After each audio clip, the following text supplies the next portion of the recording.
Crouse. 10 years have passed since Woody, Buzz Lightyear, and friends went to infinity and beyond. That's the cute catchphrase that serves as Buzz's rallying cry, but it could also describe the box office performance of Toy Story 1 and 2. These movies are big business, so it was inevitable that Toy Story 3 would get pulled out of the Pixar toy box eventually. The question is, can it possibly break the curse of the triquel? The question I ask you here, can you name a good movie with the number 3 in the title? Also, can it possibly live up to the high standard established by the first two films? The film story is rather simple. Andy, that's the voice of John Morris, is 10 years older since we last saw him.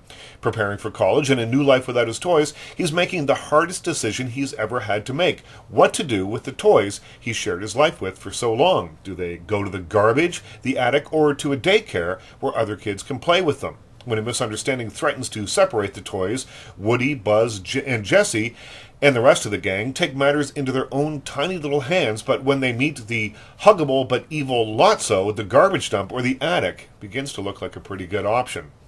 As bright and shiny as the packaging may be, Toy Story 3 isn't a run-of-the-mill kids film. Pixar and the Pixarians who work there are too clever by half to make a family film like Furry Vengeance or Marmaduke. What they do is much more subversive. They create stories about real issues with real emotions and tart them up with kid-friendly characters. The result is ageless family entertainment that doesn't talk down to any member of the household. It's darker than the previous films. The lumbering Big Baby doll may be the scariest villain yet this year, but like Grimm's fairy tales and the classic Disney that came before it, Toy Story 3 understands that kids can handle something a bit more challenging than a talking dog on a surfboard. See Marmaduke. Actually, you know what? Don't see Marmaduke. It's terrible.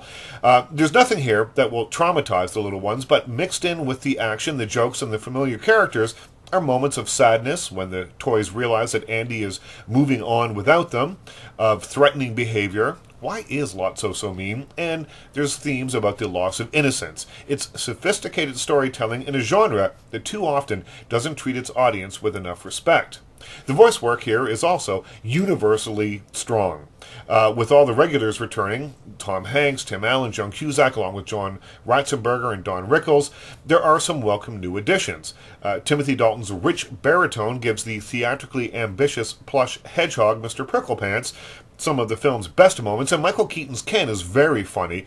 One of the great pleasures of Pixar films is their unconventional voice casting, and who would have expected Deliverance's Ned Beatty to turn up in a kid's flick? Not me, but here he does some beautiful work, seemingly channeling Tennessee Williams' character as the Nazi Lotso, a teddy bear who smells a lot like strawberries. Technically, Toy Story 3 is top-notch. The 3D enhances the story, adding some depth to the action scenes, but doesn't get in the way of the storytelling. Pixar has been careful to update the look of the film to state-of-the-art technology while retaining the look of the first two films. But more impressive than the technology, however, is how Pixar is able to weave a story out of pixels and terabytes and whatever else about toys and other inanimate objects and make us care about them for the 90 minutes that we're in the theater. And that is the real magic of Toy Story 3. Crouse.